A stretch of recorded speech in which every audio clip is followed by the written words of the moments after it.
Here are the 5 worst things about retirement. I know that may be strange for you because you've been thinking all your life for the last 30, 40 years how great retirement's going to be. You've been looking forward to it. You've had people tell you who are retired how great it is. And now I'm here to tell you about the 5 worst things about retirement. Well, understand that not everything is sunshine and rainbows, and there are some things that we need to be concerned about. But the good news is after you watch this video, you should be able to know what to look out for. So maybe you can walk around that and prevent that in your retirement so it can truly be enjoyable and really make sure that the last 30, 40 years you've worked hard for is going to be something that you can look forward to even more, knowing you don't need to be concerned about this. Because one of the things we hear often is I don't know what I don't know. And so let's break down that today so you do know and can plan moving forward. And so that's what's in store of today's episode of Joe Knows Retirement. Joe knows pensions. Joe knows taxes. Joe knows Midwestern millionaires. Joe knows pickleball? No. This is Joe Knows Retirement. My name is Joe Schmitz. I'm the CEO and founder of Peak Retirement Planning. We have thousands of clients all across the country who are in this position and are in or near retirement. And so I'm going to break down the 5 worst things that we hear people see, experience, and say about their retirement when they come to work with us. And obviously this YouTube channel is all about those with pensions, $1 million plus saved, who are in this position as well. And so we get a ton of comments. We get a lot of people who reach out to us from this YouTube channel who tell us these 5 things often as well. So let's get into it with the first worst thing that we see about retirement.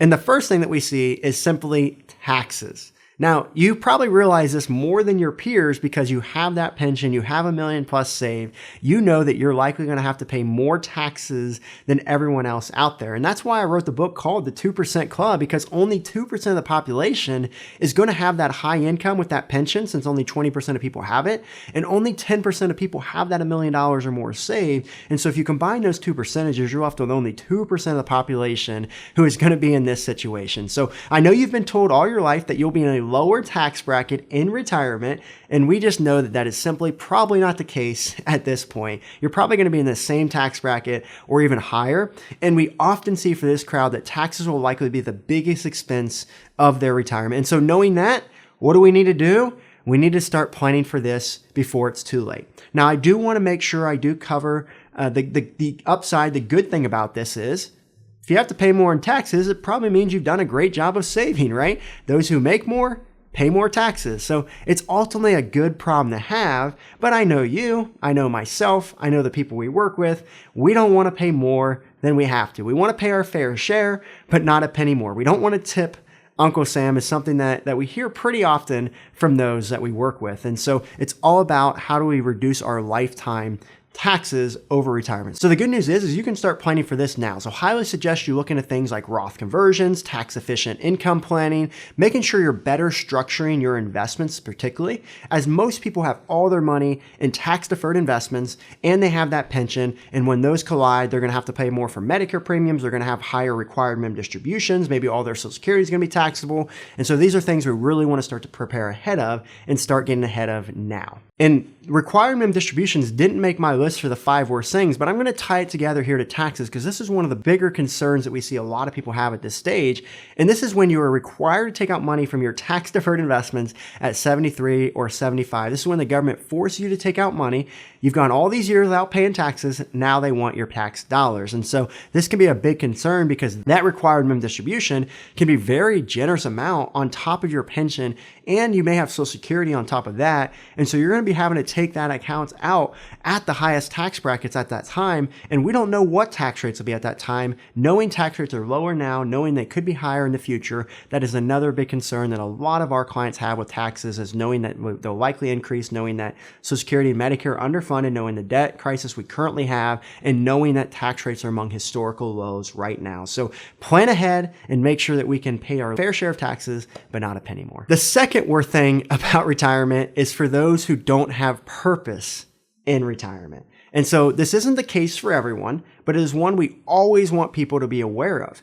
We don't want to see people retire to a life of leisure because typically that leads to no fulfillment, no joy, maybe for the first few months, but after that, they lose that sense of purpose that we always dream of and want with our retirement. So we always encourage people that, hey, no problem if you want to retire from your job, especially if you've worked for a long time and it's maybe been stressful or maybe it's caused harm to your health.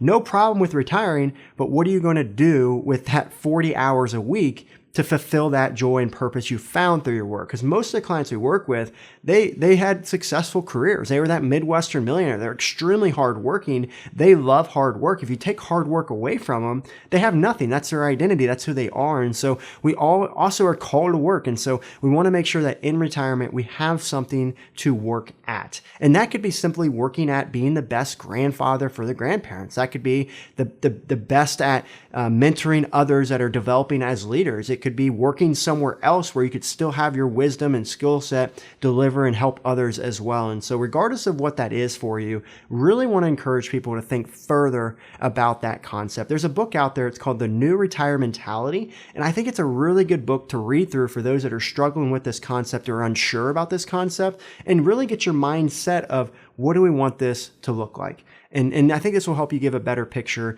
to make sure your days are spent more joyfully and more fulfilled. Now, the third worst thing about retirement, it has to do with Medicare premiums, and it's called IRMAA. I think IRMAA is one of the worst things in retirement for these people with pensions and $1 million plus saved. Now, understand IRMAA is not a concern for most people out there because not too many people are going to be in a place where they're going to have to pay more for Medicare premiums because their income is not going to be as high. So let's start there.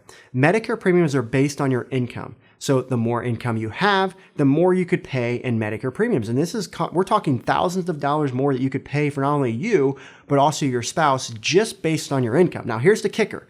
You don't get better coverage. You get the same coverage as everyone else, but you have to pay more. So it's certainly not fair, but it's how the system works. And so a lot of the clients that we work with want to position themselves in retirement to have a lower income. Now, I know what you're thinking. Lower income? Well, Joe, that means I can't enjoy my retirement. That means I'm not going to be able to spend and gift and give my money that I've spent so hard working for. And I'd say that is false because you can still show a low income to the IRS, but still take out more than what you're showing. And that can be done by taking out withdrawals from tax-free accounts. We talked about the Roth IRA earlier, doing a Roth conversion, taking those tax deferred, moving it to a Roth, paying your taxes now so that in the future, when you do get to the age of having to worry about Medicare premiums, now you're going to be able to take out from that Roth, which is tax-free, not counted towards your income, and now you're not going to have to find yourself over those tiers and paying more for Medicare. So that's just one of the strategies you could look at to reduce your Medicare premiums moving forward. And so understand with Medicare premiums, this has started to get calculated at age 63.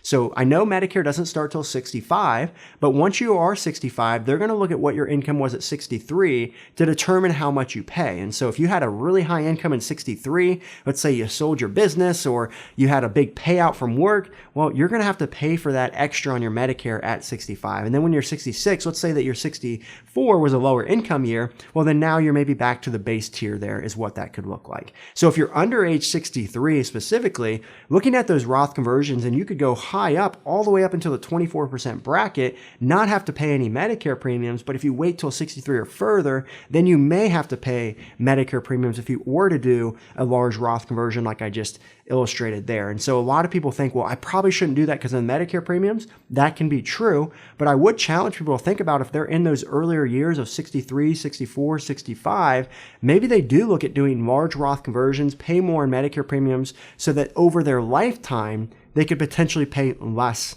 in Medicare premiums. So you have to run your numbers. You have to do the math, use a software to make sure you're making the right decision there, but those are all things to consider. Now, here's one of my biggest concerns with Medicare. Over the historical time of Medicare being in place, the price continues to rise. Some have estimated to be around 6 to 7% is what that is rising at each year, which is much more than the 3% historical inflation rate. And so what we're seeing is healthcare costs are rising. This is no surprise to us. We see it everywhere we go. We know that healthcare is going to be a big risk in our retirement. And so I'm really worried with Medicare that the cost is going to continue to rise and become more expensive, which makes these IRMAA premium tiers even more expensive for those who have a higher income. And so what we see now is definitely very severe, but could it be worse moving forward. And here's the other thing that I'm really concerned about is those tiers are based on income amounts right now. What I could see happen is those income tiers could get reduced or just not keep up with inflation, meaning more people would be subject to those higher income tiers and having to pay more for Medicare. So what's the solution knowing those two things could exist? Again, back to my foundation is show your income lower in retirement. Remember, you're going to have your pension, you're going to have your Social Security, you're already going to be up there in those higher income phrases and reaching things that are going to be more penalizing to you. But if we can do more of shifting over to Roth as an example, now we can find ways to lower our income, lower our required minimum distribution, right? Because there is no RMD on a Roth IRA in retirement. All those are things that we can strategically do now to set up for success in the future. So this worst thing doesn't have to happen to us. The fourth worst thing that we see in retirement, I just hinted at it with IRMAA, but it's certainly healthcare. Now, we know that Fidelity has done studies on this, that the average cost of healthcare in retirement can be very, very, very expensive. Upwards of $345,000, which would include some of those Medicare costs we just talked about. But what I've seen is that stat does not include long-term care costs, which could be an additional $50,000 to $100,000 that you may need a year to live on if you need that long-term care assistance. And that may be a nurse taking care of you at home. It may need to go to a nursing home. But we know, and if you have family members that have been there, this is a very costly endeavor for your retirement. Now, we do get the question quite often with the clients we work with of, hey, should we get long-term care insurance? And I don't want to talk poorly about long-term care insurance in general because, hey, it could change and it could be right for the right person. But for the crowd of people we work with, we have not recommended a long-term care policy for at least 5 years. Now, back in the day, if you have a long-term care insurance policy in place from years ago, you've probably gotten a really good deal and you probably want to keep that in place. I know you may see some of the premiums increasing each year, so you want to get that evaluated, but it is a really good deal is what we typically see even with those price increases because it was priced at such a lower amount than what it's priced at today. And obviously with our clients with pensions and investments, a lot of them can self-insure is what we typically see. Yes, long-term care is a big expense, but typically the average stay is only about 3 to 5 years where you need to pay that $50,000 to $100,000. So we see with a lot of our clients, oftentimes they can probably just pay that out of their pension or out of their investments and really not have any of their goals impacted. Now, if they have cognitive impairment and maybe they need to stay in a nursing home for 10 more years, which doesn't happen often, but could happen, then that's where it could become more risky. But again, if your pension is $50,000 a year or even $100,000 a year, that helps pay for a majority of the care at that point, plus the investments involved there as well. So definitely a huge risk. I don't want anyone to feel like it's not a risk, but just understand that you're in a position that many of your peers are not. If you don't have a pension, you are subject to only your Social Security and only your investments. And if your investments get wiped out, then you would be eligible for what's called Medicaid, but you can only keep a few $1,000s to your name if you're single, a couple $100,000 if depending on which state you are, if you're married, and then that's all that you have. And now you are eligible for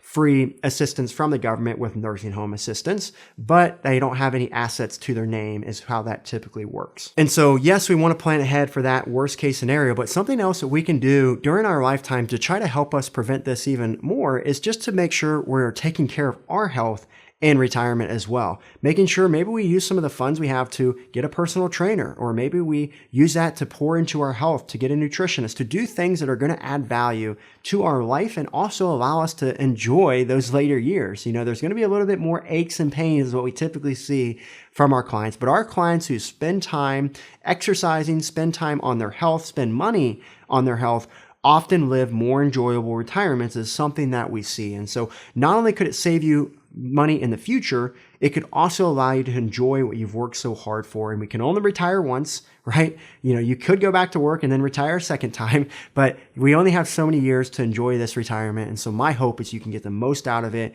and have the best health for you. So maybe you want to travel, you can actually do that effectively. Maybe you want to spend time with your grandkids, you can actually run around with them and have the fun with them versus having to cut it short because he had some backaches. So invest in your health. It's one of the best investments you can make. The fifth worst thing that we hear about retirement is the widow's penalty. This is personally one of my least favorite things about retirement, especially when it comes to the tax code, because this is when one spouse will nearly have to pay double the amount of taxes if one spouse passes. So they're going to go from married filing jointly to single tax brackets, which is putting that spouse at a very big disadvantage there moving forward. And so not only that, but they're also going to lose half of the Social Security typically. So you get to keep one of the higher of the two Social Security. So one spouse may have the spousal benefit. So maybe 4,000 is the higher spouse. The other one has 2,000. This 2,000 would drop off. They have a loss of $2,000 a month. They have higher taxes likely, and they could also be more subject to Medicare premiums that IRMAA we talked about earlier. More of their Social Security could be taxable.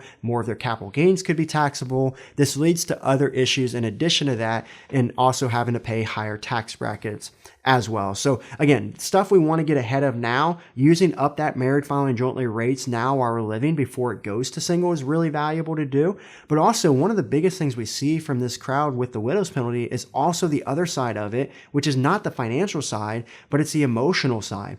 It's one spouse is typically more involved with the finances than the other. And if that spouse passes, who is going to be there to help that other spouse who doesn't know what's going on, make sure they're well taken care of and have everything in place? And this is often why we see people out there work with a team to make sure they can have someone there to know what to do, when to do it, and not have to worry about, something else in addition to grieving for their spouse. They can just focus on that. They don't have to focus on where am I going to get that next dollar? Is my money going to last me my retirement? They can just sit back, deal with the loss, and not have to deal with any more stress. So I hope you enjoyed this episode of Joe Knows Retirement. I'd love to see what else you think are the worst things about retirement that didn't make my top 5 list here. And you can put those in the comments below. We love engaging with our audience here, and we'd love to hear what's on your mind. And so with that being said, we will catch you on the next episode of Joe Knows Retirement. I'll link some other videos for you to learn more content on this channel for those with pensions and $1 million+ saved. And we hope you'll continue to watch, and we'll continue to provide the great content for you moving forward.